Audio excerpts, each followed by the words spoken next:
నా హృదయపూర్వకమైన వందనాలు. అందరికి వందనాలు. దేవుని వాక్యంలో నుంచి ఒక మాట చదువుకుందాం. తీయండి. కీర్తనల గ్రంథం 71వ కీర్తన 18వ వచనాన్ని ఒకసారి మనం చదువుకుందాం. కీర్తనల గ్రంథం 71వ కీర్తన 18వ వచనాన్ని మనం చదువుకుందాం. దేవా, వచ్చు తరమునకు నీ బాహుబలమును గూర్చియు పుట్టబోవు వారందరికీ నీ శౌర్యమును గూర్చియు నేను తెలియజెప్పునట్లు తల నెరసి వృద్ధుడనై ఉండు వరకు నన్ను విడవకుము అని కీర్తనాకారుడైనటువంటి దావీదు గారు చేస్తున్నటువంటి ప్రార్థనని ఇప్పుడు మనం చదివాం. ఆయన ఆశ ఏంటంటే, రాబోవు తరాలకు నీ బాహుబలమును గూర్చియు పుట్టబోయే వాళ్ళందరికీ నీ శౌర్యమును గూర్చియు నేను తెలియజెప్పునట్లు తల నెరసి వృద్ధుడనై యుండు వరకు నన్ను విడిచిపెట్టమాకు అని. దావీదుకి ఆశ ఏంటంటే, దేవుని యొక్క కార్యాలను పుట్టబోయే తరానికి, రాబోయే తరానికి దేవుని గురించి చెప్పాలి అన్న ఆశ. యవ్వన కాలంలో నన్ను బలపరిచి వాడుకున్నావు, వృద్ధాప్యం వరకు కూడా నన్ను విడిచిపెట్టమాకయ్యా. అదే కీర్తనలో 71వ కీర్తన 9వ వచనాన్ని కూడా మీరు చదవండి. 9వ వచనాన్ని, వృద్ధాప్యమందు నన్ను విడనాడకము, నా బలము క్షీణించినప్పుడు నన్ను విడవకము. ఎందుకని? వృద్ధాప్యంలో కూడా నన్ను విడిచిపెట్టొద్దయ్యా.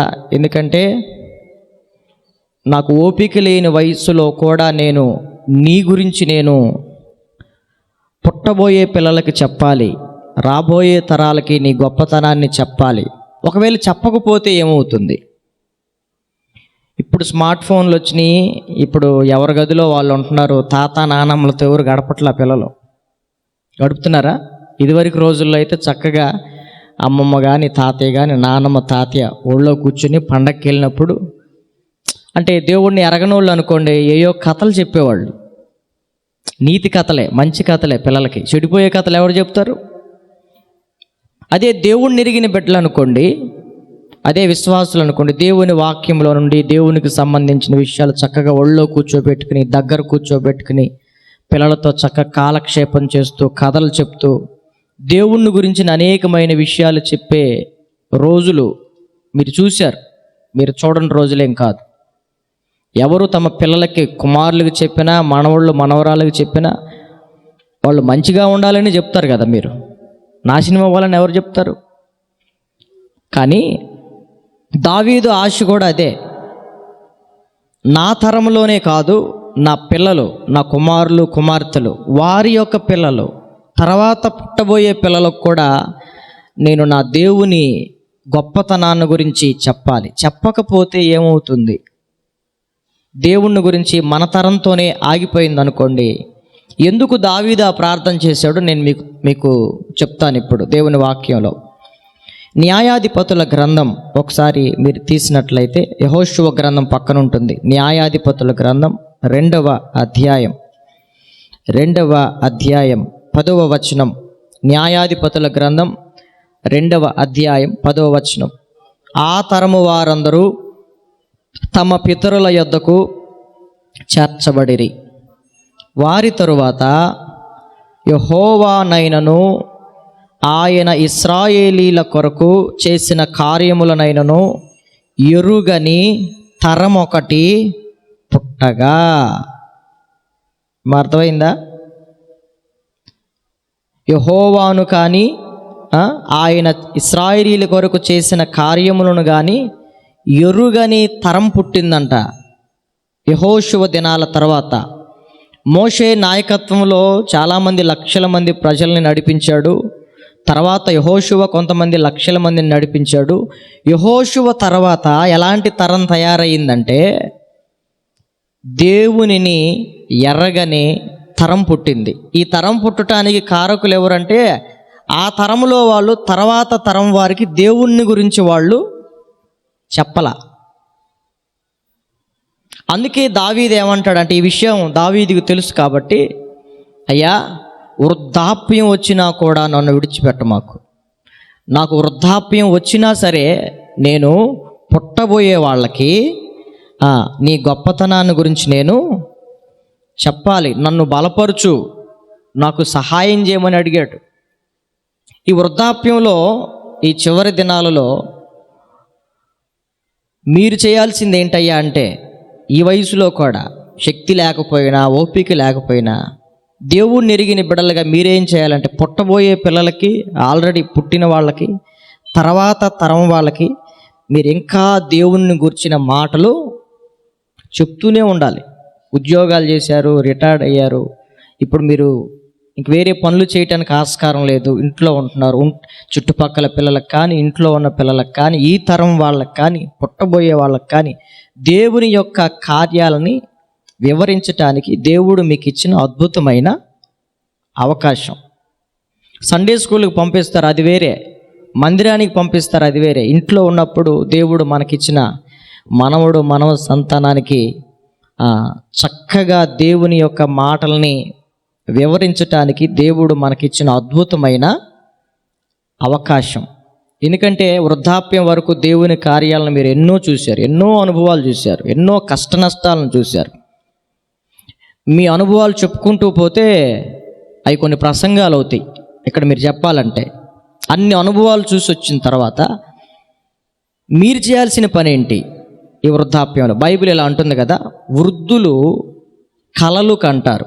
యోవేలు గ్రంథంలో ఉంది, నీ బాలురు బాలికలు ప్రవచిస్తారు, యవనస్తులు దర్శనాలు చూస్తారు. దేవుని ఆత్మ మన మీదకి వచ్చినప్పుడు, అంచె దినాల్లో ఆయన ఆత్మ కుమ్మరింపబడినప్పుడు వృద్ధులు కలలు కంటారు.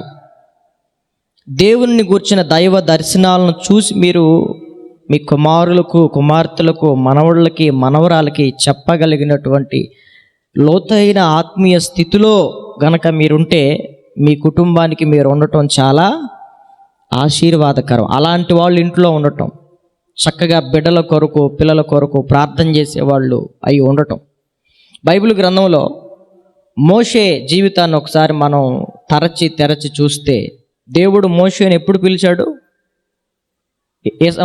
ఎన్ని సంవత్సరాలు అప్పుడు పిలిచాడు ప్రజల్ని విడిపించడానికి అని బైబిల్లో మనం చూస్తే, తన 80వ ఏట. ఎన్నో సంవత్సరం? 80వ ఏట. ఐగుప్తులో 40 సంవత్సరాలు ఉన్నాడు, మామగారి దగ్గర 40 ఏండ్లు ఉన్నాడు, ఇంకొక 40 ఏండ్లు ఐగుప్తులో నుంచి ప్రజల్ని నడిపించడం. తన జీవితం 40లో 120 సంవత్సరాల జీవితంలో తన 80వ ఏట దేవుడు తన వృద్ధాప్యములో కొన్ని లక్షల మంది ప్రజల్ని నడిపించటానికి ఒక వృద్ధాప్యములో ఉన్న అతనికి దేవుడు బాధ్యత అప్పగించాడు. చేశాడా? చేయలేదా? నేను వృద్ధుడిని ఏవో చెప్పాడు, నేను నోటి మాంద్యం కలిగిన వాడిని, నా వల్ల కాదన్నాడు. ఆయన దేవుడు విడిచిపెట్టాడా? ఒక 80 ఏండ్ల వృద్ధుడిని దేవుడు బలపరిచి వాడుకుంటే, ఐగుప్తు బానిసత్వంలో ఉన్నటువంటి లక్షల మంది ప్రజలు 430 ఏండ్ల క్రితం నుండి బానిసత్వంలో మగ్గిపోతున్న వాళ్ళకి ఏం కలిగింది? విడుదల కలిగింది. నేనేమంటానంటే, వయసుకు వృద్ధాప్యం కానీ ఆత్మీయ జీవితానికి వృద్ధాప్యం ఏముంది మీకు? అంతే కదా. వయసు శరీరాన్ని బట్టి మీరు వృద్ధులయ్యారు, కానీ ఆత్మీయతలో వృద్ధత్వం అనేది ఏముంటుంది? కాబట్టి మోషేని దేవుడు యవన శక్తినిచ్చి బలపరిచి తన ప్రజల విడుదల కొరకు వాడుకున్నాడు. మీరు అనుకోవచ్చు, మేము వృద్ధులం కదయ్యా, వయసు పడిపోబోతుంది, మేమేం చేయగలం, మా వల్ల ఏమవుతుంది అనుకోవడానికి లేదు.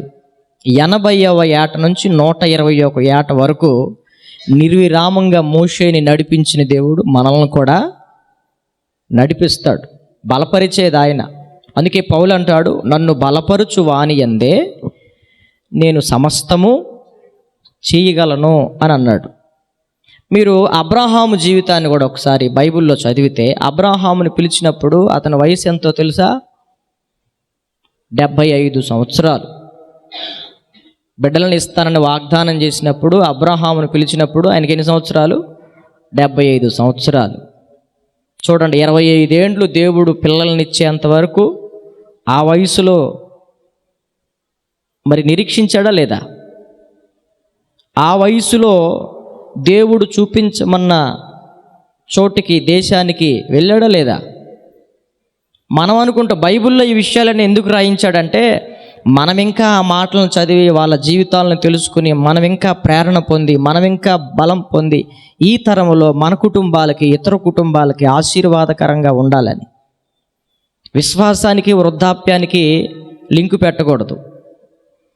శారీరకంగా మనం వృద్ధులైనా, మీరు వృద్ధులైనా విశ్వాసానికి వృద్ధత్వం ఉంటుందా? ఉండదు. 75 ఏండ్ల వయసులో కూడా ప్రభువుని ప్రగాఢంగా విశ్వసించి అబ్రహాము దేవునితో నడిచిన సందర్భాలు మనం చూస్తాం. అతని భార్య శారయి, దేవుడు శారాగా మార్చాడు కదా. ఆమెకి 90 ఏండ్ల వయసులో దేవుడు గర్భాన్ని ఇచ్చాడు. గర్భం ధరించటానికి యవ్వన శక్తి కావాలి, గర్భం కనటానికి శక్తి కావాలి. దేవుడే ఇస్తాడు. వృద్ధురాలైనప్పటికీ పిల్లల్ని, గర్భాన్ని మోసే శక్తినిచ్చాడు, బిడ్డలను కనే శక్తినిచ్చాడు, బిడ్డలను పెంచే శక్తిని కూడా దేవుడిచ్చు. మీరు అనుకోవద్దు, నేను వృద్ధులను, మేము పెద్దవాళ్ళం అయ్యా, మాకు మోకాళ్ళం అసలు బాధపడాల్సిన పనేమీ లేదు. దేవుడు ఆశపడిన ప్రాణాన్ని ఖచ్చితంగా తృప్తిపరుస్తాడు. మోకరించి చేయాలనే ఉంది, నిలబడి చేయొచ్చు, కూర్చుని చేయొచ్చు, ప్రార్థన మీరు ఎలాగైనా చేయొచ్చు. ప్రార్థన చేయాలైనా మనసుంటే అటు ఇటు తిరుగుతానైనా చేయొచ్చు. కాబట్టి వృద్ధాప్యము, ఈ పరిస్థితులు మనకేం ఆటంకం కాదు మన ఆత్మీయ జీవితానికి. అయితే దావీదు యొక్క ఆశ ఏంటంటే, వృద్ధాప్యములో కూడా నేను నీ గురించి చెప్తూనే ఉండాలి. ఒకవేళ నేను కనుక ఎట్లా నా తర్వాత తరం వాళ్ళకి కనుక చెప్పుకోకపోతే అసలు దేవునిని ఎరగని తరం పుట్టుతుంది. అంతెందుకండి, ఇప్పుడు మనకి ఎంతవాడికి తెలుసు? ఇప్పుడు నాకు మా నాన్న గురించి తెలుసు, మా తాత గురించి తెలుసు, మా ముత్తాత గురించి నాకు అంత తెలియదు. వాళ్ళకి ఇంకా ముందు అసలు తెలియదు. మనం చెప్పుకుంటా వస్తే మన పిల్లలకి ఈ రోజుల్లో ఆయన ఏమవుతాడో అని అడుగుతున్నారు. కొన్ని ఫంక్షన్లకు వెళ్తుంటే రక్త సంబంధులే, అరే నీకు బాబాయ్ అవుతాడురా, నీకు మామయ్య అవుతాడురా అని మనం చెప్తే కానీ తెలియని పరిస్థితుల్లోకి వెళ్ళిపోయాం. ఈరోజు సంబంధాలు లేవు. ఇప్పుడు మనం మన పిల్లలకి చెప్పుకుంటా ఉండాలి. ఇదివరకులాగా ఎవరు కలుసుకోవట్లా. కలుసుకునే వాళ్ళు వీళ్ళు ఒక డబ్బులు సంబంధం తప్ప ఏ సంబంధాలు నడవట్లా. ఇప్పుడు పిల్లలు అడుగుతున్నారు, వాళ్ళు ఏమవుతారు నన్ను వచ్చి పలకరిస్తున్నారంటే అప్పుడు చెబుతుంది ఎన్నో సంవత్సరాలు గడిచిపోయాయి. అట్లా మన ఇంటి పేరటోళ్ళని మర్చిపోతాం, మన రక్త సంబంధులను మర్చిపోతున్నాం, మన ఆత్మీయుల్ని మర్చిపోతున్నాం, పెద్దలైన వాళ్ళని మర్చిపోతున్నాం చెప్పకే. అట్లాగే దేవుని గురించి కూడా మర్చిపోయే ప్రమాదం ఉంది. మనం రక్షింపబడితే సరిపోదు, మన పిల్లలకు కూడా ఆ రక్షణ సువార్తని, ఆ రక్షకుడిని గూర్చిన వార్తని చిన్నపిల్లలప్పుడే ఒళ్ళో కూర్చోబెట్టుకుని వాళ్ళకి చెప్తూనే ఉంటే, చిన్నప్పటి నుండి చెప్తా ఉన్నాం అనుకోండి, మన తర్వాత తరములో కూడా ఎవరు పుడతారు? దేవునిని ఎరిగిన తరం. వాళ్ళ తరంలో ఎవరు పుడతారు? దేవునిని ఎరిగిన తరం. కొన్ని కుటుంబాల్లో మనం చూస్తే ఆయనతో ఆగిపోతాయి. మా తాతగారు చాలా ప్రార్థనాపరుడు అండి, మరి మీరేం చేస్తున్నారు? అసలు వాళ్ళ మందిరానికి వెళ్ళరు ఈ తరంలో. కొంతమంది వాళ్ళ తరంలో తాతగారు, వాళ్ళ అమ్మమ్మ, వాళ్ళ నానమ్మ వాళ్ళు సేవ చేశారు. మరి తర్వాత వాళ్ళ పిల్లలు మందిరానికి పోయేవాళ్ళు లేడు, ప్రార్థనకు బానిచ్చే కుటుంబాలు కూడా. కారణం ఏంటి చెప్పండి? దేవునిని ఎరగని తరం నీ వలన పుట్టకూడదు, నా వలన పుట్టకూడదు. అందుకని దావీదు 71వ కీర్తనలో ఇలాగ ప్రార్థన చేశాడు, వచ్చు తరమునకు నీ బాహుబలమును గూర్చియు పుట్టబో వారందరికీ నీ శౌర్యముని గూర్చి నేను తెలియజెప్పునట్లు తల నెరసి వృద్ధుడనై ఉండు వరకు నన్ను విడవకము. ఎక్కడా నేను మర్చిపోకూడదు ప్రభా, నీ గురించి నేను చెప్తూనే ఉండాలి. అట్లా చెప్పారు కాబట్టేనండి మనకు సువార్త మందాకు వచ్చింది. మనోళ్ళు ఎవరైనా ఆగిపోయినట్లయితే సువార్త మందాకు వచ్చేది కాదు కదా. మరొక విషయం చెప్తాను మీకు. 78వ కీర్తనలో మరొక కీర్తనాకారుడు అనుభవాన్ని చెప్తాను. 78వ కీర్తన 3వ వచనం నుండి చదవండి. కీర్తనల గ్రంథం 78వ కీర్తన చూడండి. అక్కడ మాకు తెలిసిన సంగతులను మా పితరులు మాకు వివరించిన సంగతులను చెప్పేదను. యెహోవా స్తోత్రార్హ క్రియలను, ఆయన బలమును,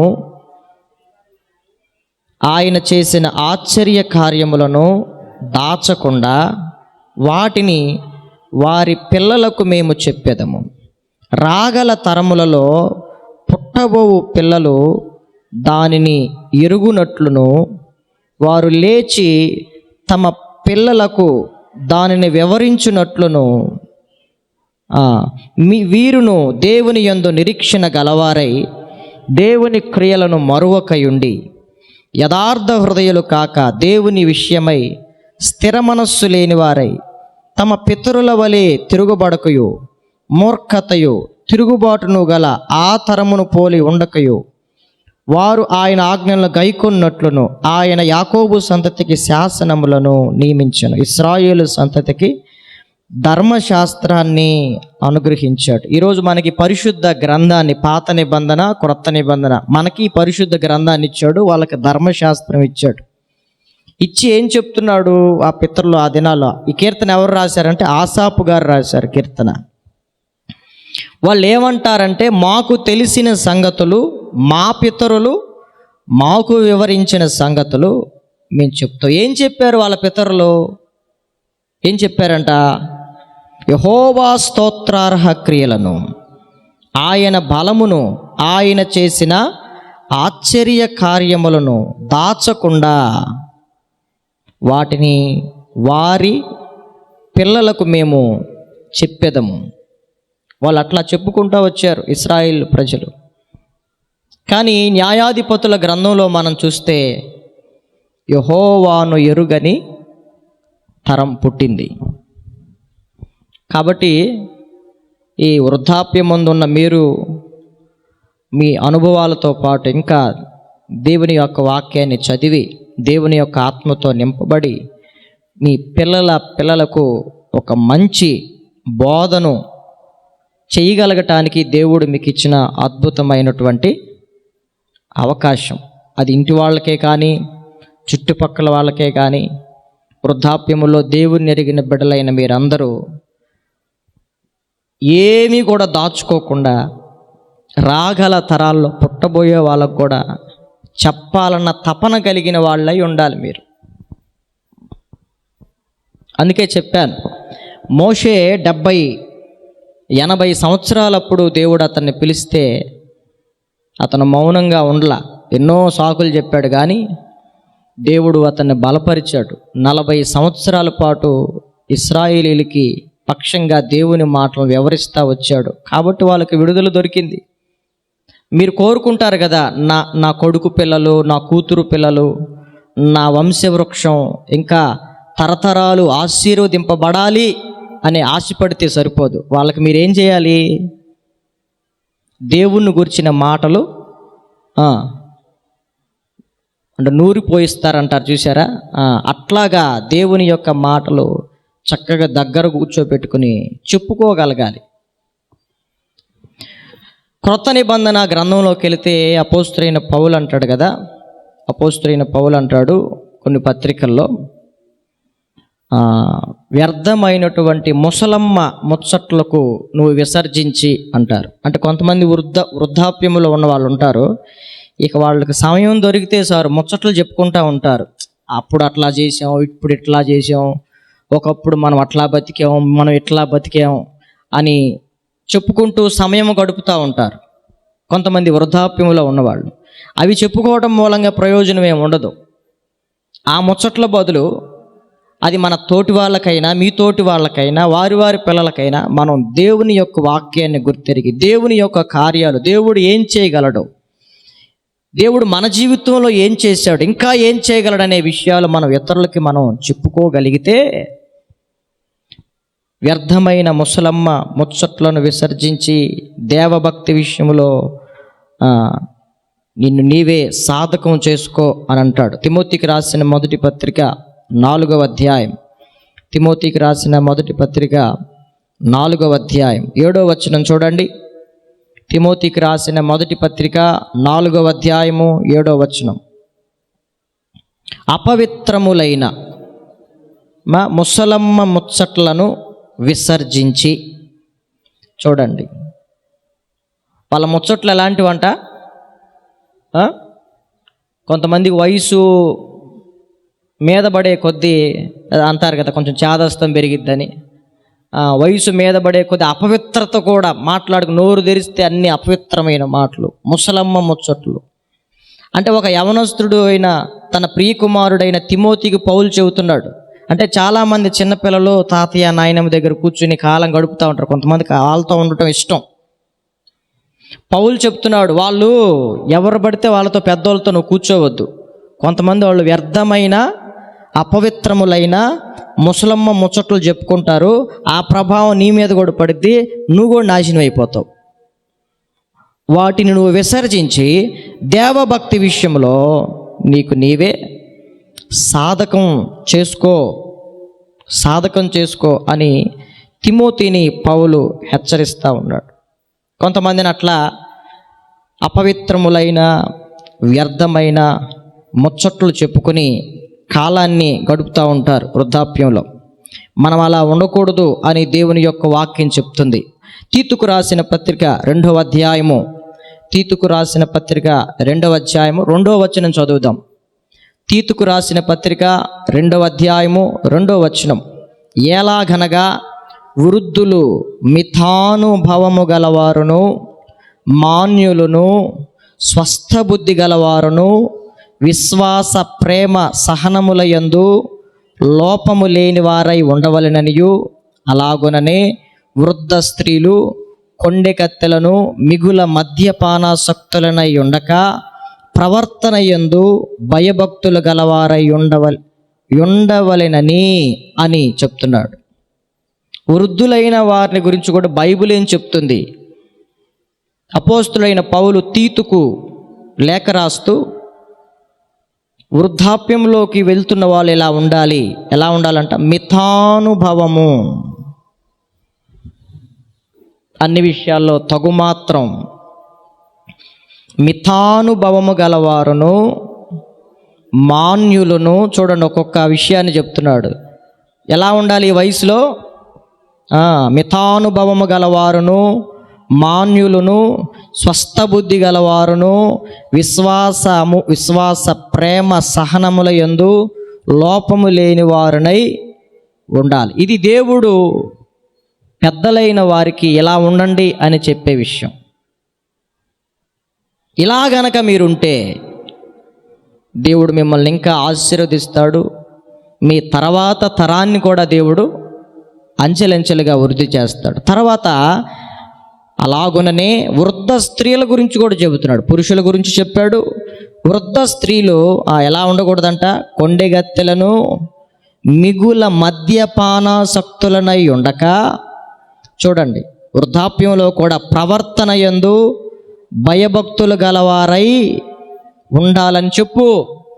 తీతు, వృద్ధులకు చెప్పు. నువ్వు చిన్నోడివే అయినా, వయసులో వాళ్ళకంటే చిన్నోడివేనైనా, వాళ్ళు నీకంటే వయసులో పెద్దోళ్ళేనైనా దేవుడు ఇలా చెబుతున్నాడని చెప్పు, ఇలా ఉండమని చెప్పు. ఇలా ఉండడం దేవుని యొక్క ఇష్టమని చెప్పు అని పౌలు తీతుకి లేఖ వ్రాశాడు.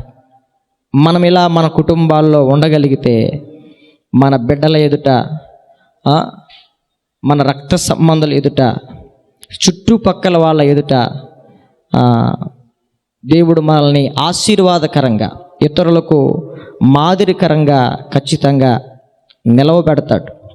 కాబట్టి మనం ఈ వృద్ధాప్యంలో, ఈ చివరి దినాల్లో సమయాన్ని వేస్ట్ చేసుకోకుండా మనం దేవుని ఆత్మచేత నింపబడి వృద్ధులు కలలు కంటారని చెప్పాడు కదా యోవేలు గ్రంథంలో. అసలు రానున్న దినాల్లో ఏం జరిగిద్దో మీరు చూడగలగాలి. చూసి మీ పిల్లలకి చెప్పగలిగిన స్థాయి వృద్ధాప్యం.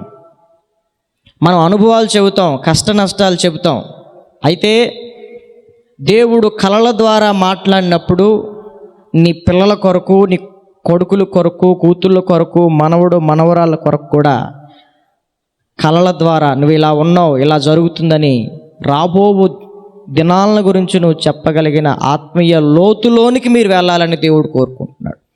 అలాగూ దేవుని ఆత్మతో నింపబడిన వారిగా ఉండాలని దేవుడు కోరుకుంటున్నాడు. రాబో దినాల్లో ఏం జరుగుతుందో దేవుడు మీకు బయలుపరిస్తే బాగుంటుందా, బాగుండదా? ఫలానా జరగబోయేది దేవుడు మీకే బయలుపరిచాడు అనుకోండి, మీ పిల్లలు ఇలాంటి వాళ్ళని, అది మీ మంచిదా కాదా? బైబిల్లో ఒక సందర్భం చూపించి నేను ముగిస్తాను. యాకోబు గురించిన సందర్భం ఆదికాండంలో 49వ అధ్యాయం. ఆదికాండము 49వ అధ్యాయం మొదటి నుండి కొన్ని విషయాలు చదువుకుందాం. ఆదికాండము 49వ అధ్యాయం. యాకోబు తన కుమారులను పిలిపించి ఇట్లా నేను, మీరు కూడి రండి, అంత్యదినములలో మీకు సంభవింపబోవు సంగతులు మీకు తెలియజేసేదను. యాకోబు కుమారులరా, కూడి వచ్చి ఆలకించుడి, మీ తండ్రి అయిన ఇశ్రాయేలు మాట వినండి. చూడండి, యాకోబు తన పిల్లలందరినీ పిలిచి ఏమంటున్నాడు? రండి నా పిల్లలారా, రాబోవు దినాలలో, అంత్య దినాలలో మీకు సంభవింపబోయే సంగతులు నేను మీకు, అట్లుండాలండి తల్లులు మీరు, తండ్రులు మీరు అట్లుండాలి. మీ బిడ్డలను గూర్చి అంత్య దినాలలో రాబోయే సంగతుల్ని ముందుగానే గుర్తించి, మీ అనుభవంలో కొన్ని గుర్తించి, వాడు ఇట్లా అవుతాడేమో, ఆమె ఇట్లా అయిద్దేమో, ఈ పిల్లలు ఇట్లా అవుతారేమో అని మీరు ఎట్లా గ్రహించి చెప్తారో, దేవుని యొక్క ఆత్మ సహాయంతో, అంటే వృద్ధాప్యంలో కూడా మీరు దేవుని యొక్క ఆత్మ చేత నింపబడిన వారిగా ఉంటే అంత్య దినాలలో వాళ్ళకి ఏం ప్రమాదాల్లో పడబోతున్నారో, లేకపోతే ఏ గొప్ప కార్యాలు జరగబోతున్నాయో, ఏ విశేషమైన కార్యాలు జరగబోతున్నాయో మీరు మీ పిల్లలకి చెప్పగలగాలి. ఈరోజు కొన్ని ఇళ్లల్లో మనం చూస్తే చిన్నోళ్ళు చెబితే పెద్దోళ్ళు వింటున్నారు కొన్ని చోట్ల. కానీ వాస్తవం ఏంటంటే, పెద్దవాళ్ళు మీరు చెబితే మాలాంటోళ్ళు విని సరిచేసుకుని సమాజానికి, సంఘానికి, సంఘం వెలుపటికి మేము ఆశీర్వాదకరంగా ఉండాలి. కాబట్టి దేవుని ఆత్మ చేత నింపబడి కలలు చూసేవారిగా అంత్య దినాలలో జరగబోయే విషయాలను మీరు చూడగలిగి మీ కుటుంబీకులకు చెప్పగలిగిన లోతైన భక్తి, లోతైన ఆత్మీయత మీ నుంచి దేవుడు కోరుకుంటున్నాడు. దేవుడు అలా మీతో మాట్లాడాలని ఆశ లేదా? దేవునికి ఆశ ఉంది, మీకు లేదా? మీ కుటుంబాన్ని గురించి అంత్య దినాల్లో జరగబోయే సంగతులు నేను మీకు బయలుపరుస్తానంటే మీరు ఎంతమంది ఇష్టపడతారు? అందుకే యాకోబు తన కుమారులను పిలిపించి అక్కడ ఆ అధ్యాయం అంతా చదువుకుంటే తన పిల్లలు మొత్తం గురించి, ఎవరు ఏమై ఉన్నారు, ఎవరు ఏమవుతారు, ఎవరు ఎలాగ ఉన్నారు అనే సంగతులన్నీ అక్కడ చెప్పాడు. ఈ వృద్ధాప్యంలో యాకోబు తన పిల్లల్ని దీవించిన విధానం మీరు ఆ అధ్యాయంలో చూస్తారు. ఒక్కొక్కరిని దీవించిన క్రమం రాబో దినాల్లో ఏం జరుగుతుందో అక్కడ మనం చూస్తాం. మనం ఈ వయసులో మన పిల్లల్ని అన్ని విషయాల్లో దీవించే అనుభవంలో, అంటే వారికంటే కూడా మెరుగైన ఆత్మీయ జీవితం కలిగి ఉండాలి. వయసులో పెద్దోళ్ళు ఆత్మీయతలో కూడా మరింత లోతైన అనుభవంలో ఉండి, ఇంకా మీ పిల్లలకి మీరు పుట్టబోయే వాళ్ళకి, రాబోవు తరం వాళ్ళకి దేవుని మాటలను ఇంకా చెప్పాలి అన్న ఆశ మీరు కలిగి ఉండాలి. మోషే తన వృద్ధాప్యంలో, ఇశ్రాయేలు ప్రజలు యుద్ధం చేస్తారు ఒక స్థలంలో, తాను కూర్చోలేకపోతున్నాడు, నిలవలేకపోతున్నాడు. అందరూ యుద్ధంలో ఉన్నాడు, ఈయనేమో నేను రాలేను కదా, ప్రార్థన చేస్తాను అని కొండ శిఖరం మీద కూర్చున్నాడు. చేతులెత్తి ప్రార్థన చేస్తున్నాడు తన బిడ్డల క్షేమం కొరకు. తండ్రులు, తల్లులైన వాళ్ళు ప్రతిరోజు మన పిల్లల కోసం ఏం చేయాలి? చేతులెత్తి ప్రార్థన చేయాలి. బైబిల్ గ్రంథంలో ఉంటుంది కదా, రేయి మొదటి జామున నీ పసిపిల్లల ప్రాణం కొరకు ప్రార్థన చేయాలి అని విలాప వాక్యాల గ్రంథంలో మనకు ఆ మాటలు కనపడతాయి. అట్లాగా మోషే ఏం చేశాడు? చేతులెత్తి ప్రార్థన చేశాడు. చూడండి ఒక మాట, విలాప వాక్యాల గ్రంథం 2వ అధ్యాయము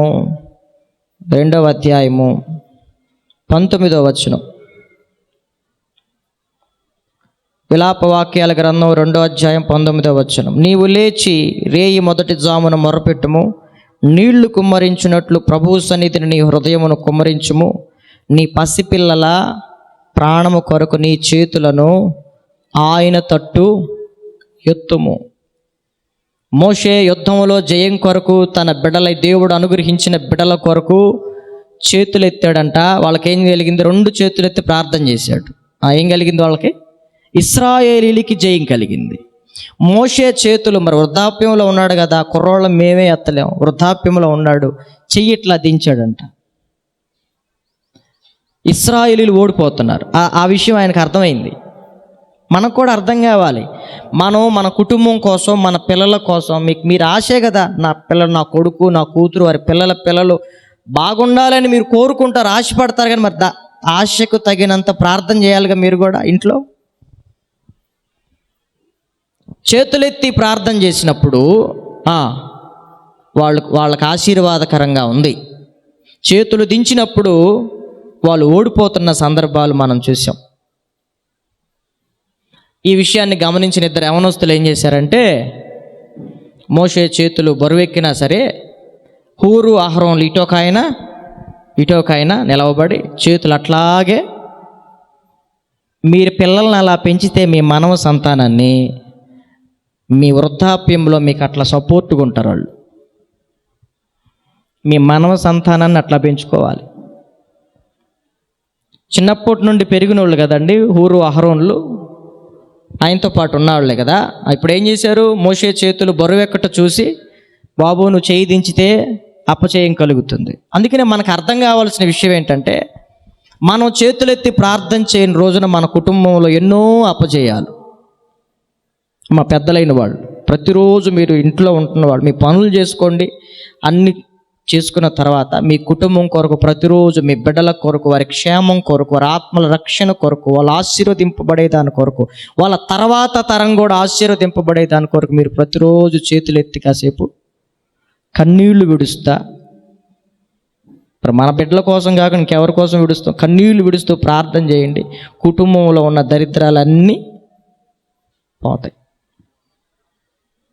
మనం వేస్ట్గా సమయాన్ని ఉపయోగించుకోకుండా, మీరు గంటల తరబడి ఇంట్లో పని చేసుకుంటున్నారు, వంట చేస్తారు, బట్టలు తూతారు, ఇంకా రెస్ట్ తీసుకుంటారు, దానితో పాటుగా కొంత సమయం ప్రార్థనలో గడపండి. కూర్చుని చేయండి, లేదా 4 అడుగులు అటు ఇటు వాకింగ్ చేస్తా ప్రార్థన చేయండి, తప్పే ఉంది. మన పరిస్థితి ఆయనకి తెలుసు కాబట్టి ఆయన ఎలా ప్రార్థన చేసినా ఆయన వింటాడు. ఈ వృద్ధాప్యంలో, ఈ అంచె దినాల్లో మీరు చేసే ప్రార్థన మీ బిడ్డలకు, మీ కుటుంబానికి చాలా చాలా ఆశీర్వాదకరం, అత్యవసరం కూడా. చూడండి, ఆయన పెద్దవాడు 120 ఏళ్ళు దాకా వచ్చేసి చేయలేకపోతున్నాడు. ఇంకేం చేస్తాడు? చేయలేకపోతున్నాను అని మీరు ప్రార్థన చేయటం మానేయొద్దు. చేయలేకపోతున్నాడు అన్న తెలిసి హూరు అహరోన్లు ఆయన చేతులు ఎత్తి బలపరిచారు. ఇశ్రాయేలీల కొన్ని లక్షల మంది ప్రజలు సంతోషంగా ఉన్నారు. మీకు ఓపిక లేకపోయినా సరే, అవసరమైతే హాస్పిటల్లో పడుకునైనా సరే, మీరేం చేయాలి? నోటికి ఏమి లేదుగా, ఒకవేళ నోట్లో ట్యూబులు గీబులు వేసినా, ఇబ్బంది పడినా సరే, మీకు దేవుడు ఆ ఆయుష్ ఇస్తే, ఆ స్పృహలో ఉంచితే, నువ్వు ప్రార్థన చేయగలిగిన శక్తి నీకుంటే, ప్రార్థన మన పరిస్థితులను మారుస్తుంది, మన కుటుంబ పరిస్థితులను మారుస్తుంది. ఓపిక లేదని అనమాకండి. దేవుడు బలహీనులను ఏం చేస్తాడు చెప్పండి? ఇందాక చెప్పాను మీకు, 80 ఏండ్ల వయసులో మోషేని బలపరిచాడు, అవునా? 75 ఏళ్ల వయసులో అబ్రాహాముని బలపరిచిన దేవుడు ఆయన. కాబట్టి మనల్ని కూడా బలపరుస్తాడు. వయసు ఎంత మీదబడినా సరే, మనం ఇలాంటి ప్రార్థనా అనుభవాల్లో నుంచి కూర్చునైనా సరే, లేదు కనీసం కూర్చోలేకపోతే పడుకునైనా సరే, చక్కగా నోటితో ప్రార్థన చేస్తూ, నీ కుటుంబం కోసం, నీ బిడ్డల కోసం చేస్తూ, కూర్చునైనా పడుకునైనా నడుస్తూనైనా, పిల్లలు కనపడినప్పుడు వాళ్ళకి దేవుని గురించిన మాటలు చెప్పటం, సమయాన్ని చక్కగా సద్వినియోగం చేసుకుని, ఎవరో ఒక పిల్లలు మన దగ్గరికి వచ్చినప్పుడు వాళ్ళకి దేవుని గురించిన కథలు చెప్పటం, దేవుని గురించిన స్టోరీలు చెప్పటం, వాక్యములో ఉన్న విషయాలను ఏదో ఒక రీతిగా దేవుని మాటల్ని ఆ చిన్న వయసులోనే మీరు నాటగలిగితే వాళ్ళకి మంచి భవిష్యత్తునిచ్చిన వాళ్ళు అవుతారు. చెప్పటమే కాదు, వాళ్ళ కొరకు మీరు ఏం చేయాలి? చేతులెత్తి, ఓపిక ఉన్నా లేకపోయినా చేతులెత్తి ప్రార్థన చేయండి. దేవుడు మనల్ని, మన కుటుంబాలని అత్యధికముగా ఏం చేస్తాడు? ఈ సంవత్సరం ఆశీర్వదిస్తాడు. ఇవి మర్చిపోమాక. నాకు ఓపిక లేదని అట్లా నువ్వు కూర్చునైనా సరే నువ్వు నోటితో ప్రార్థన చేయి. నిశ్చయంగా మన బిడ్డల భవిష్యత్తులను మారుస్తాడు. మనకు ఏం చేయటానికన్నా ఓపిక వచ్చింది, కానీ ప్రార్థన చేయటానికి మాత్రం ఏందో ఏడలేని నీరసం వచ్చింది, ఎక్కడలేని ఒళ్ళు నొప్పులు వస్తాయి, ఎక్కడలేని బద్ధకం వచ్చింది, ఏవేవో ఆటంకాలు వస్తాయి. వాటన్నిటినీ పక్కన పెట్టి మోషే ఎలా భీష్మించుకుని కూర్చున్నాడో, అంటే ప్రజలు ఆయన చేతులెత్తి ప్రార్థన చేస్తే వాళ్ళు ఓడిపోతారు. నువ్వు చేతులెత్తి ప్రార్థన చేయకపోతే నీ కుటుంబంలో సమాధానం ఉండదు, నెమ్మది ఉండదు, జయం ఉండదు. కాబట్టి దేవుడు మనకు అలాంటి కృప ఇచ్చాడు. కాబట్టి ప్రతిరోజు నీ కుటుంబం కోసం ఎప్పుడు చేశారంటే వాళ్ళు రేయి మొదటి జామున మీరు ప్రార్థన చేయండి. భవిష్యత్తు లేని వాళ్ళకు కూడా దేవుడు మంచి భవిష్యత్తు ఇస్తాడు. దేవునికి మహిమ కలుగును గాక. ఆమేన్, హల్లెలూయా. దేవుడు ఏదైనా చేయగలరు. ప్రార్థన పరిస్థితుల్ని మారుస్తుంది. కాబట్టి మీరు చేయగలిగినంత, మీకు ఓపిక ఉన్నంత, శక్తి లోపం లేకుండా చేయాల్సింది ఏదైనా ఉంటే ఇక్కడే చేయాలి. మనం పోయే పాతాల మందు ఏం పనులు ఉండవంట చేయటానికి, ఓన్లీ ఏడవటం, పనులు కొరకటం తప్ప ఇంకా ఆడ చేయటానికి పనులే ఉండవు. ఏదైనా భూమి మీద ఉండగానే మనం చేయాల్సిన పని మీరు ఏం చేయాలి? దర్శనాలు అంటే కలలు చూడాలి. అంచె దినాల్లో యాకోబు తన పిల్లలకి ఎట్లా చెప్పారో చెప్పగలగాలి. వాక్యాన్ని చదివి వాక్యముల విషయాన్ని చెప్పగలిగి ఈ చివరి దినాల్లో మీరు అట్లా మీ కాలాన్ని గడపాలి. అపవిత్రములైన ముసలమ్మ ముచ్చట్లను మీరు పక్కన పెట్టేయాలి. వ్యర్థమైన మాటలు పక్కన పెట్టేయాలి. చక్కగా దేవుని వాక్యాన్ని చదువుకోండి. పదే పదే దేవుని వాక్యాన్ని వినండి. మీరు విన్నదానిని చక్కగా మీ పిల్లలకి చెప్పండి. దేవుడు అద్భుతమైన భవిష్యత్తు ఇస్తాడు మీ మనవళ్ళకి, మనవరాళ్ళకి. ఆ తర్వాత తరంలో కూడా చక్కగా దేవుణ్ణి ఎరిగిన వాళ్ళుగా ఉంటారు. ఒకవేళ మీరు అలా చెప్పకపోతే మీ తరంతో ఏమైపోద్ది? అయిపోద్ది. మీ తర్వాత తరంలో మందిరానికి వచ్చేవాడు ఉండడు, దేవుణ్ణి ఎరిగేవాళ్ళు ఉండడు. వాళ్ళు ఇంకేదో ఇటోకడు పోతాడు. నాస్తికుడు అన్న అవుతాడు, లేకపోతే అన్యుడన్నా వాళ్ళు అవటానికి కారణం మనమే. కాబట్టి అవకాశం ఉన్నంత వరకు మన చిన్న బిడ్డలకి దగ్గరికి తీసుకుని చెప్పండి. ఫోన్లోనైనా మాట్లాడే వాళ్ళతో చెప్పకపోతే రేపు మన తర్వాత తరములో దేవుని మందిరాలు ఉండవేమో, బోధించేవాళ్ళు ఉండరేమో, వినేవాళ్ళు ఉండరు. మేము చెబుతున్నాం, మేము చెప్పగలిగినంత వరకు మేము చెబుతున్నాం. మీరింట్లో మీరు చెప్పగలిగినంత వరకు మీరు చెప్పాలి. అందుకే ద్వితీయోపదేశ కాండంలో అంటాడు, నేడు నేను నీతో చెప్పే మాటలు నీ హృదయంలో ఉండాలి, అవి నీ పిల్లలకు అభ్యసింప చేయాలి అంటాడు. ద్వితీయోపదేశ కాండము 6వ అధ్యాయంలో ఆ మాటలు ఉంటాయి. ద్వితీయోపదేశ కాండము 6వ అధ్యాయము 6వ వచనం నుండి మీరు క్షుణ్ణంగా అక్కడ చదవగలిగితే అక్కడ ప్రారంభిస్తాడు. నేను చెప్పే ప్రతి మాట నీ హృదయములో ఉండాలి, తర్వాత వాటిని పిల్లలకు అభ్యసింప చేయాలి అనే ఎన్నో విషయాలు అక్కడ చెప్తాడు. చూడండి 6వ వచనం, ద్వితీయోపదేశకాండం 6:6. నేడు నేను నీకు ఆజ్ఞాపించి ఈ మాటలు నీ హృదయములో ఉండవలెను. నీవు నీ కుమారులకు వాటిని అభ్యసింపచేసి నీ ఎంట కూర్చుండునప్పుడు. చూడండి అమ్మ, ఆ పదాలు మీరు చూడండి. అభ్యసింప చేయటం అంటే నేర్పించటం. నేర్పించి నీ ఎంట కూర్చుండునప్పుడు, త్రోవను నడుచునప్పుడు, పండుకొనున్నప్పుడు, లేచినప్పుడు వాటిని గూర్చి మాట్లాడాలి. అర్థమైందా? సూచనగా వాటిని నీ చేతికి కట్టుకొనవలెను. అవి నీ కన్నుల నడుమ బాసికము వలె ఉండవలెను. నీ ఇంటి ద్వార బంధముల మీదను గవునుల మీదను వాటిని వ్రాయాలి. పూర్వదినాల్లో అలా చేసేవాళ్ళు. మన ఇంట్లో పెట్టుకుంటాం కదా వాక్యాలు, చక్కగా చదివించాలి పిల్లలతో, వాటి అర్థాన్ని చెప్పాలి. మన వాళ్ళు బట్టి పట్టేటట్టు చేస్తారు పిల్లలకి. చెప్పరా కీర్తనల గ్రంథం 1వ అధ్యాయం చెప్పు అంటాడు. పాపం వాడికి ఆ 1వ అధ్యాయం గడగడ గడగడ గడగడ ఒక్క తిప్పుకోకుండా చెబుతాడు, కానీ పాపం దాంట్లో ఉన్న అర్థం తెలియదు వాడికి. మీరు చెప్పందే వాడికి ఎట్ట తెలుస్తుంది అర్థం? దుష్టుల ఆలోచన చెప్పున్నాడు ఒక పాపుల మార్గాన్ని నిలవకని స్టార్ట్ చేసి ముగిచ్చేస్తాడు. పాపం అర్థం తెలియదు కదా, మీరు చెప్పాలి.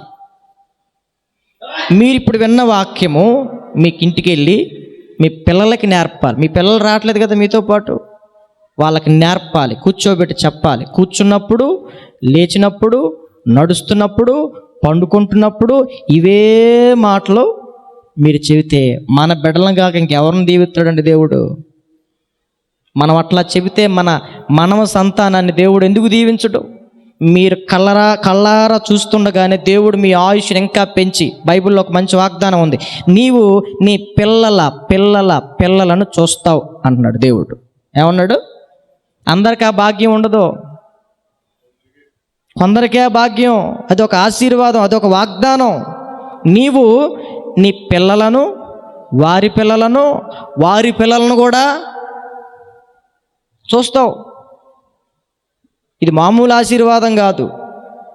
కాబట్టి దేవుడు మన కుటుంబాలని అలా ఆశీర్వదించాలంటే పెద్దలైన వాళ్ళు మీరు అపవిత్రములైన ముసలమ్మ ముచ్చట్లను విసర్జించి, ఇది మొదలుకొని కూర్చున్న, లేచిన, పడుకున్న, త్రోవలో నడిచిన దేవుని గురించిన మాటలే మీ కుమారులకు, కుమార్తెలకు, మనవళ్ళకి, మనవరాలకి అభ్యసింప చేస్తూ చక్కగా వారి కొరకు చేతులెత్తి ప్రార్థన చేసే అనుభవంలో మీరుంటే మీ కుటుంబంలో అన్ని విషయాల్లో నా దేవుడు సంపూర్ణ జయాన్ని అనుగ్రహిస్తాడు, మిమ్మల్ని ఆశిస్తాడు. మీకు ఇంక అంతకంటే వృద్ధాప్యులు ఏం కావాలి? పిల్లలు మీ కళ్ళు ఎదుట చక్కని ఒలీవ మొక్కల వలె, బల్ల చుట్టూ ఒలీవ మొక్కల వలె ఆశీర్వదింపబడిన స్థితిని చూసి సంతోషించి, ప్రభా నా కొడుకుని ఆశీర్వదించావు, నా మనవడిని ఆశీర్వదించావు, నా మనవరాలను ఆశీర్వదించావు, ఎంతకంటే నాకేం కావాలయ్యా?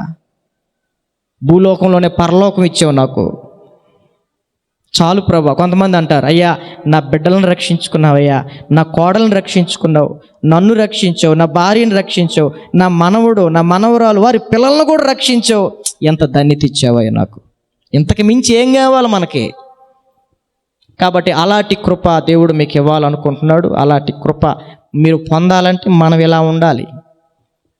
వృద్ధులు ఎలా ఉండాలంట? మాన్యులై, కొన్ని విషయాలు చదివాం కదా, మిగుల మద్యపానాసక్తులై ఉండక భయభక్తులు కలిగిన వాళ్ళై, అవునా? చాలా విషయాలు చదివాం తీతు పత్రికలో. మనం అలా ఉండటానికి ప్రార్థన చేసుకుందాం, ప్రభు తప్పకుండా సహాయం చేస్తాడు. ఇది మొదలుకొని మనలను, మన పిల్లలను దేవుడు ఈలాగున దీవించునుగాక. ఆమేన్. ప్రార్థన చేసుకుందాం, తలలు వంచ ప్రార్థన చేసుకుందాం, తలలు వంచ 2 నిమిషాలు ప్రార్థన చేసుకున్నామా? మీరు కూడా, మీకు వాక్యం ఎంతవాటికి అర్థమైంది? 2 నిమిషాలు ప్రార్థన చేసుకోండి. ప్రభువా, ఇది మొదలుకొని నేను విన్న వాక్యాన్ని, నేను చదివిన వాక్యాన్ని, నాకు తెలిసిన సంగతులు, నా పితరులు నాకు వివరించిన సంగతులు, నా సేవకులు నాకు వివరించిన సంగతులు, నా దేవా నీవు నాకు బయలుపరిచిన సంగతులు నేను నా పిల్లలకి చెప్పుకోగలగాలి ప్రభువా.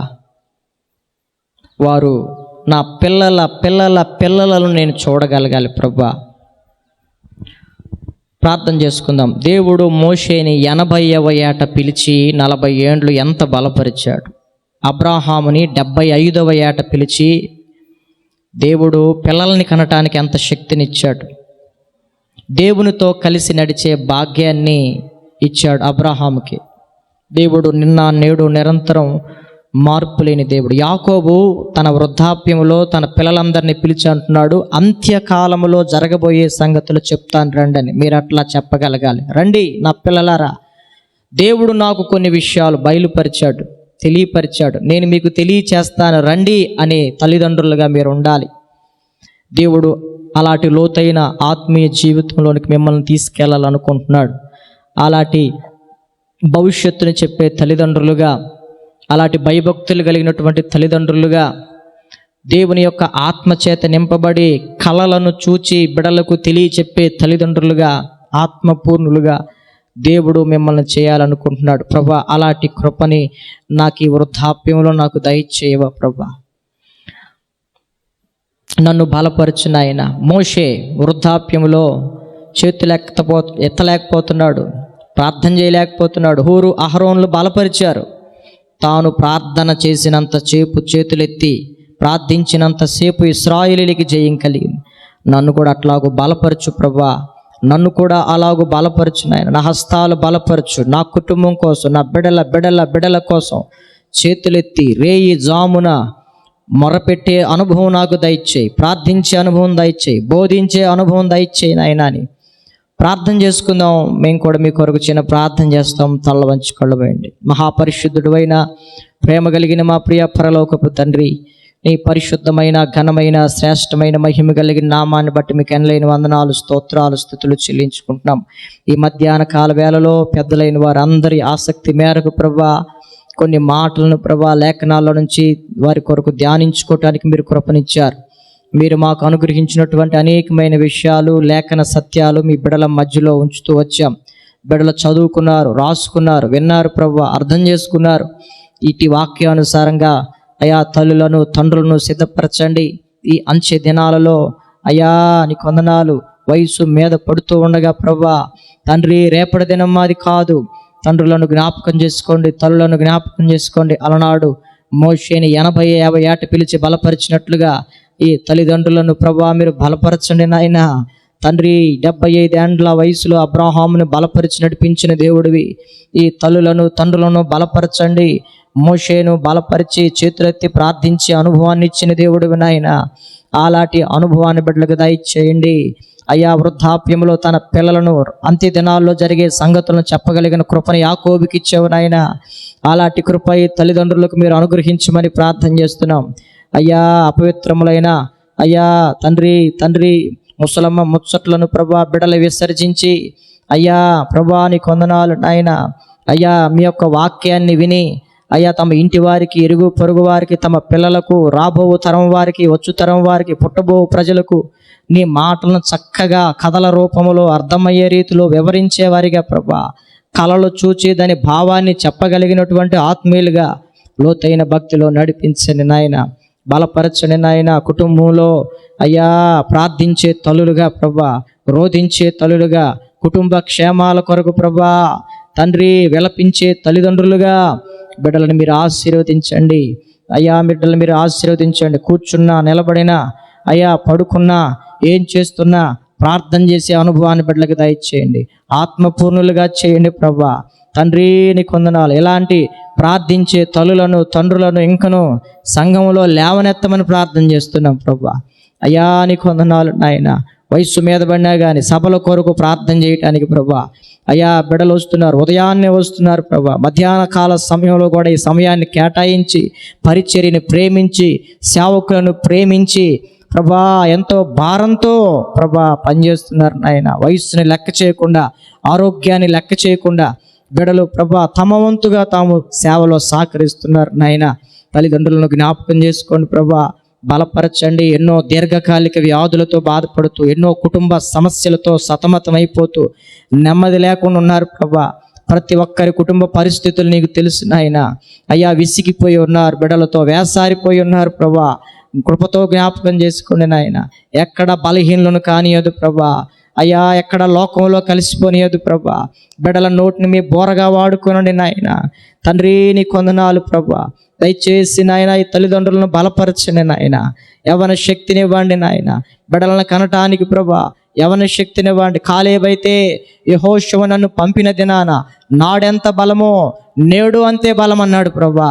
అలాంటి బలాన్ని కాలేబును బలపరిచినట్లుగా ప్రభా ఈ తల్లిదండ్రులను మీరు బలపరచండి నాయన. మీరు బలపరిస్తేనే బలమైన ప్రార్థన చేయగలుగుతారు. రానున్న తరాలు ఆశీర్వాదకరంగా ఉండునట్లు చేతులెత్తి ప్రార్థన చేయటం మీరు నేర్పించండి ప్రభా. రేయి మొదటి జామున ప్రార్థన చేయటం మీరు నేర్పించండి. బలమైన ప్రార్థనాత్మతో నింపండి, వాక్యపాత్మతో నింపండి ప్రభా.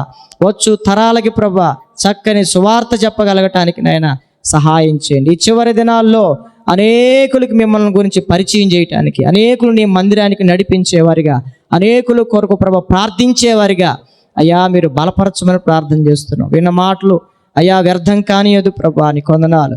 తమ మనవళ్ళు మనవరాళ్ళు వారి పిల్లలను కూడా చూడగలిగినటువంటి ఆయుష్ ప్రభా బిడ్డలకు అనుగ్రహించండి. మంచి ఆరోగ్యాలు అనుగ్రహించండి ప్రభా. నీకు స్తోత్రాలు నాయన. మోషే అహరోనుని అయ్యా మోషే చేతులను బలపరచడానికి హూరు అహరోనులను ఇచ్చినట్లుగా వారు మనవరాలు సంతానాన్ని, బిడల సంతానాన్ని ఆ రీతిగా సపోర్టుని కుటుంబంలో నుంచి మీరు అనుగ్రహించండి ప్రభా. నీకు స్తోత్రాలు నాయన. అలాంటి ప్రార్థనాత్మతో నింపండి ప్రభా. విన్న వాక్యం ఎక్కడ వృధాగా పోకుండా ఈ వాక్యానుసారంగా ప్రభు తల్లిదండ్రులను మీరు సిద్ధపరిచి అనేకమైన గొప్ప జయాలు చూడగలగటానికి, అనేకమైన విజయాలు చూడగలగటానికి సహాయం చేయమని ప్రార్థన చేస్తున్నాం. సాయంత్రకాల కూడికలో కూడా ప్రభా తిరిగి పాలు పంపులు పొందటానికి, అనేకమైన విషయాలు విని మేలు పొందటానికి, విన్న విషయాలు అనేకులకి పంచుకోగలిగిన కృప దయచేయండి. ఈ బిడ్డల ద్వారా దేవునిని ఎరగని తరం అనేది పుట్టకూడదు ప్రభా. దేవానికి వందనాలు. రానున్న తరాల్లో మా బిడల ద్వారా కూడా దేవునిని ఎరిగిన తరమే పుట్టాలి దేవా. అలాంటి కృప అనుగ్రహించమని అడుగుతున్నాం. స్థానిక సేవకులను కూడా బలపరచండి అయ్యా. వీళ్ళ కుటుంబ క్షేమాలను ప్రభా దృష్టిలో పెట్టుకొని సేవకులు ఈ కూడికని ఏర్పాటు చేశారు అయ్యా. అంకులోళ్ళని ఆంటీని జ్ఞాపకం చేసుకోండి, వారి వారి బిడల్ని జ్ఞాపకం చేసుకోండి, వారి వారి మనవడుల్ని మనవరాలను కూడా జ్ఞాపకం చేసుకోండి ప్రభా. దేవానికి స్తోత్రాలు. వీళ్ళందరి కుటుంబాల క్షేమం కోసం నీ దాసుడు పాటుపడి 1 గంట సేపు ఈ కూడికని ఏర్పాటు చేశారు. నీ దాసుడి యొక్క ప్రభా సమస్యలు కూడా తీర్చండి నాయన. నీ దాసుని ఇంకొన మీరు బలపరచండి. ఇంకా ఇలాంటి అనేకమైన తల్లులను తండ్రులను మీ కొరకు సంపాదించగలగటానికి ప్రభా ఇంకొను బలపరిచి వాడుకోవలసిందిగా ప్రార్థన చేస్తున్నావు నాయన.